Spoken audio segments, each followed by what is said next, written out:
శ్రీ చౌడేశ్వరీదేవి జ్యోతిష్యాలయం ప్రముఖ జ్యోతిష్యులు కాళికాదేవి ఉపాసకులు జ్యోతిష్య పండిత్ ఎంకే శాస్త్రి గారు మీ హస్తరేఖలు ముఖ లక్షణము ఫోటో జాతకం చూసి మీ జీవిత సంపూర్ణ భవిష్యత్తు తెలపగలరు. మీకు ఎటువంటి సమస్యలు ఉన్నా చౌడేశ్వరీదేవి పూజలు చేసి పరిహారం చేయగలరు. స్త్రీ పురుష వశీకరణం 100% గ్యారంటీ. సెల్ 9481312761.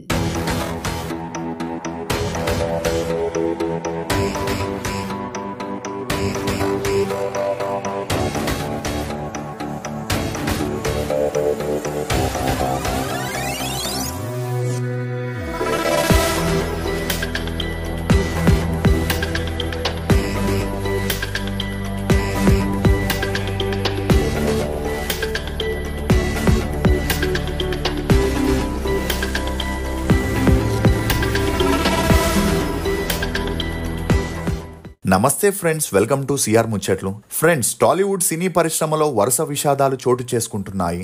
ఆగస్టు నెలలోనే మొదటగా కోటా శ్రీనివాసరావు గారి భార్య రుక్మిణి గారు మరణించగా, ఆగస్టు 19న ఎన్టీఆర్ గారి పెద్ద కోడలు జయకృష్ణ గారి భార్య పద్మజ గారు ఈ లోకాన్ని వదిలి వెళ్లిపోయిన విషాదం నుండి అభిమానులు ఇంకా తేరుకోకముందే అల్లు అరవింద్ గారి తల్లి కనకరత్నమ్మ గారు మరణించడంతో సినీ ఇండస్ట్రీలో తీవ్ర విషాదం నెలకొనింది. గత కొంతకాలంగా అనారోగ్యంతో బాధపడుతున్న కనకరత్నమ్మ గారు ఆగస్టు 30న తెల్లవారుజామున అనారోగ్యంతో స్వర్గస్థులవ్వడంతో ఈ వార్త తెలుసుకున్న వెంటనే సినీ పరిశ్రమకి చెందిన పలువురు అల్లు అరవింద్ గారి నివాసానికి చేరుకొని కనకరత్నమ్మ గారికి నివాళులర్పించారు. ఇక అలా అందరికంటే ముందుగానే చిరంజీవి గారు తన సతీమణి సురేఖ గారితో నివాళులర్పించగా, ఆపై పవన్ కళ్యాణ్ తన సతీమణి అన్నా లెజినోవాతో అక్కడికి చేరుకున్నారు.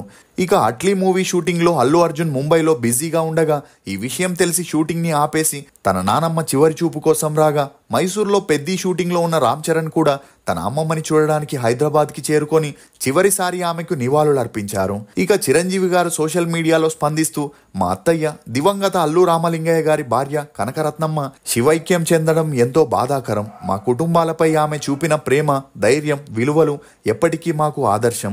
వారి పవిత్రమైన ఆత్మకి శాంతి చేకూరాలని ఆ దేవుణ్ణి ప్రార్థిస్తున్నాను.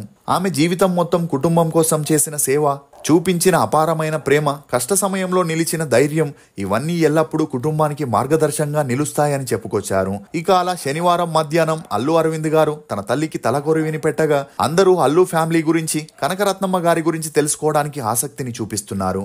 అసలు కనకరత్నమ్మ గారి తీరని కోరికేంటి? చిరంజీవి గారిని అల్లుడిగా కనకరత్నమ్మ గారే సెలెక్ట్ చేశారా? అల్లు అరవింద్ గారు నటుడిగా ఎందుకు ఎదగలేకపోయారు? అల్లు అర్జున్ హీరో అవ్వడానికి కనకరత్నమ్మే కారణమా అనే నమ్మలేని నిజాల్ని ఈ వీడియోలో చెప్పడానికి నేను ప్రయత్నిస్తాను. మీరు మాత్రం ఈ వీడియోని పూర్తిగా చూడండి.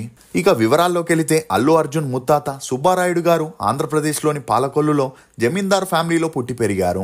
కానీ ఇతనికి ఉన్న జూదం, మద్యం లాంటి చెడు అలవాట్ల కారణంగా ఉన్న ఆస్తంతా కర్పూరంలా కరగదీశాడు. దీంతో ఇతని పెద్ద కొడుకైన వెంకయ్య గారు కష్టపడి మళ్ళీ వ్యవసాయం చేసి ఫ్యామిలీని కాస్త ఆర్థికంగా నిలదొక్కునేలా చేశారు. ఇక అలా వెంకయ్య గారు సత్యమ్మని పెళ్లి చేసుకోగా, వీరి అన్యోన్య సంసారానికి గుర్తుగా 6 కొడుకులు, ఒక అమ్మాయి జన్మించింది. అందులో 4వ సంతానమే అల్లు రామలింగయ్య గారు. అల్లు రామలింగయ్య గారికి చిన్నప్పటి నుండి యాక్టింగ్ మీద ఇంట్రెస్ట్ ఉన్న కారణంగా చదువుల మీద తన దృష్టిని సారించలేక నాటకాల్లో నటిస్తుండేవాడు. అలా స్కూల్కి వెళ్లే వంకతో నాటకాల కంపెనీల దగ్గరికి వెళ్లి ఛాన్స్ల కోసం అడుగుతుండగా, ఇతని ఆసక్తిని గమనించి భక్త ప్రహ్లాద నాటకంలో ఒక చిన్న పాత్ర చేసే ఛాన్స్ ఇచ్చారు. అలా ఆ పాత్ర చేసినందుకు గాను ఇతనికి ₹1 రెమ్యూనరేషన్ ఇవ్వడంతో అప్పటి నుండి యాక్టింగ్నే తన ప్రొఫెషన్గా ఎంచుకోవాలని అల్లు రామలింగయ్య గారు డిసైడ్ అయ్యారు. కానీ అప్పట్లో నాటకాల్లో పోటీ ఎక్కువగా ఉండడం, అంతేకాకుండా ఇతని యాక్టింగ్ కూడా అంతంత మాత్రమే ఉండడంతో అల్లు రామలింగయ్య గారికి ఎక్కువగా ఛాన్సులు వచ్చేవి కావు.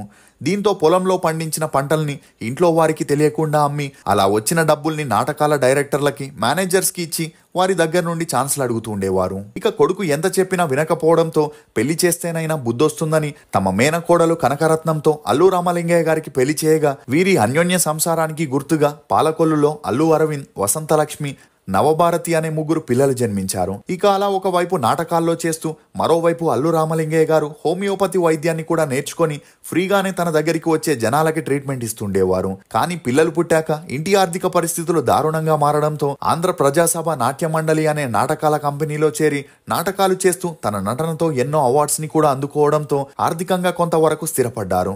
ఇక ఇదే సమయంలో గరికపాటి రాజారావు గారు అల్లు రామలింగయ్య యాక్టింగ్ ని చూసి సినిమాల్లో యాక్ట్ చేయమని, నీకు మంచి భవిష్యత్తు భవిష్యత్తు ఉందని ఎంకరేజ్ చేయడంతో పాటు తనకి తెలిసిన డైరెక్టర్స్ ప్రొడ్యూసర్స్ కి అల్లు రామలింగయ్యను పరిచయం చేస్తూ పుట్టిల్లు మూవీతో తనని ఇండస్ట్రీలోకి ఎంట్రీ ఇప్పించారు. అలా ఆ తర్వాత అల్లు రామలింగయ్య గారు తన టాలెంట్ తో వరుస సినిమాలు చేస్తూ బిజియెస్ట్ ఆర్టిస్ట్ గా మారడంతో తన భార్య ముగ్గురు పిల్లల్ని చెన్నైకి తీసుకెళ్లి అక్కడే ఒక ఇల్లుని తీసుకొని ఫ్యామిలీతో కలిసి సెటిల్ అయ్యారు. ఇక అలా చెన్నైకి వెళ్ళాక వీరికి అరుణ్ అనే అబ్బాయి, సురేఖ అనే కూతురు జన్మించారు. ఇదిలా ఉంటే అల్లు రామలింగయ్య గారికి ఎలాగో చదవబ్బని కారణంగా తన 5 పిల్లల్ని బాగా చదివించాలనుకున్నారు. అలా సురేఖ గారు తన స్కూలింగ్ ని చెన్నైలోని కేసరి హైయర్ సెకండరీ స్కూల్లో చదివారు. చదువుల్లో అంతంత మాత్రమే ఉన్న సురేఖ గారు తరచూ తన తండ్రితో షూటింగ్ స్పాట్ కి వెళ్తూ ఉండేవారు. ఇదిలా ఉంటే సురేఖ గారి రెండో అన్నయ్య ఉన్నట్టుండి అనారోగ్య బారిన పడడంతో ఎంతమంది డాక్టర్లకి చూపించిన ప్రయోజనం లేక 1975లో తన 17వ ఏటకి అతను మరణించగా అల్లు ఫ్యామిలీ ఒక్కసారిగా షాక్ కి గురైంది. అంతేకాకుండా సురేఖ గారికి తన పెద్దన్నయ్య అల్లు అరవింద్ కంటే రెండో అన్నయ్యతోనే మంచి బాండింగ్ ఉండడంతో ఆమె తన అన్నయ్య మరణాన్ని తట్టుకోలేక మానసికంగా కుమిలిపోయింది.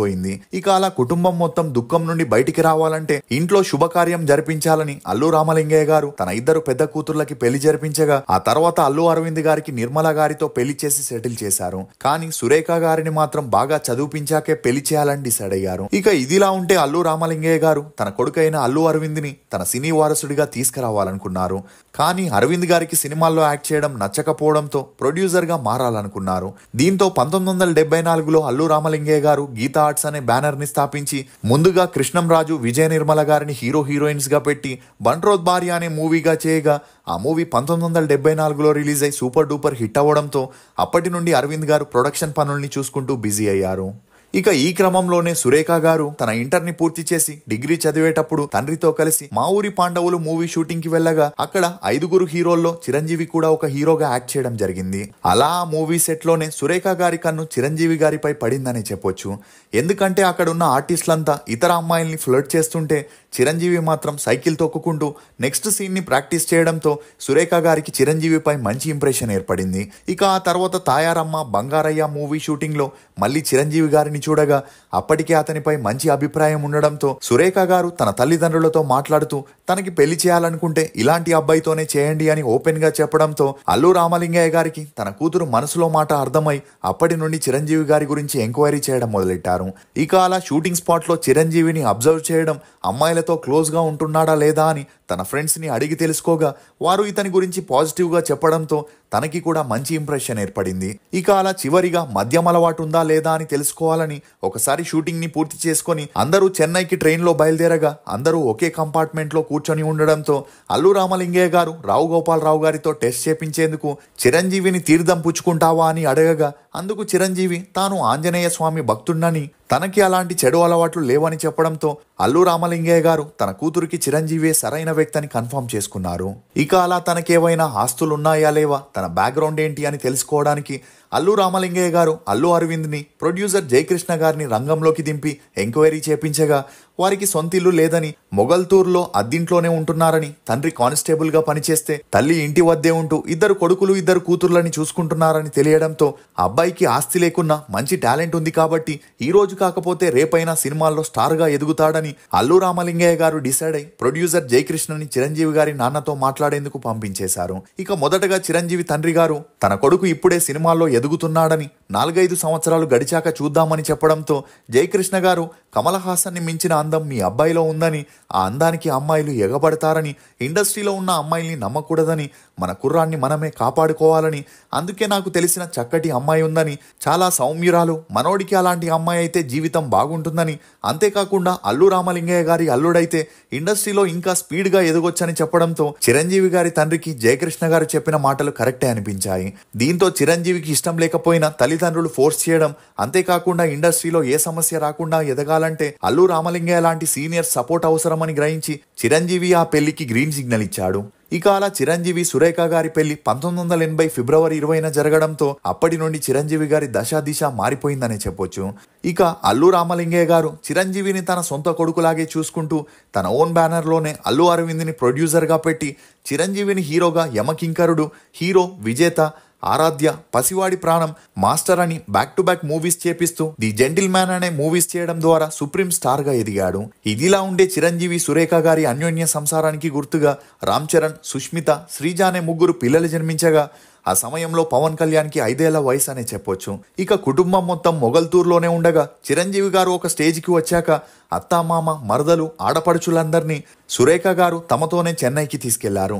అలా అత్తామామలకి ఏ లోటు లేకుండా చూసుకుంటూ నాగేంద్రబాబుని, పవన్ కళ్యాణ్ని సినిమాల్లోకి తీసుకురావాలని పట్టుబట్టి మరీ తీసుకొచ్చి సురేఖ గారు వారిని సక్సెస్ఫుల్ చేయడం విశేషం. అలా చిరంజీవి గారి చెల్లెళ్ళు, తమ్ముళ్ళని సురేఖ గారు ఒక వదినలా కాకుండా తల్లిలా చూసుకుంటుండేదని పవన్ కళ్యాణ్ ఒక ఇంటర్వ్యూలో చెప్పడం గమనార్హం.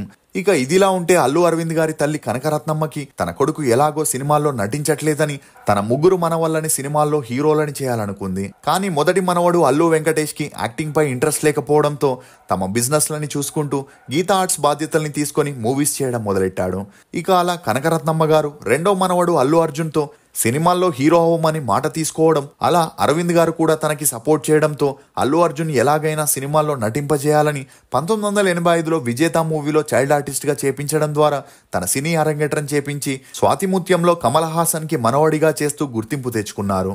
ఇక అలా డాడీ మూవీలో అల్లు అర్జున్ చిన్న పాత్రలో నటించిన కనకరత్నమ్మకి మాత్రం తన మనవడు అల్లుడైన చిరంజీవి కాంబినేషన్ లో ఒక పెద్ద మూవీ చేయాలని, ఆ మూవీని తాను చూడాలనే కోరిక ఆమెలో బలంగా ఉండేది. దీంతో ఈమె ఆశ నెరవేర్చడానికి ఆ మధ్యలో కొన్ని సన్నాహాలు జరిగిన ఆ మూవీ పట్టాలెక్కకపోవడంతో కనకరత్నమ్మ గారి చివరి కోరిక తీరకుండానే తన 94వ ఏటకి మరణించారు. ఇక అలా తను మరణించాక తన 2 కళ్ళని Chiranjeevi I and blood bank కి డొనేట్ చేయమని ముందే కనకరత్నమ్మ గారు చెప్పడం గమనార్హం. ఏదేమైనా ఆ దేవుడు ఆమె ఆత్మకి శాంతి చేకూర్చాలని కోరుకుందాం. చిరంజీవి అల్లు అర్జున్ కాంబినేషన్ లో ఎలాంటి మూవీ వస్తే బాగుంటుందని మీరు అనుకుంటున్నారో మీ అభిప్రాయాన్ని కమెంట్ సెక్షన్ లో తప్పకుండా తెలియజేయండి. ఇది ఫ్రెండ్స్ అల్లు ఫ్యామిలీ గురించి కొన్ని నమ్మలేని నిజాలు.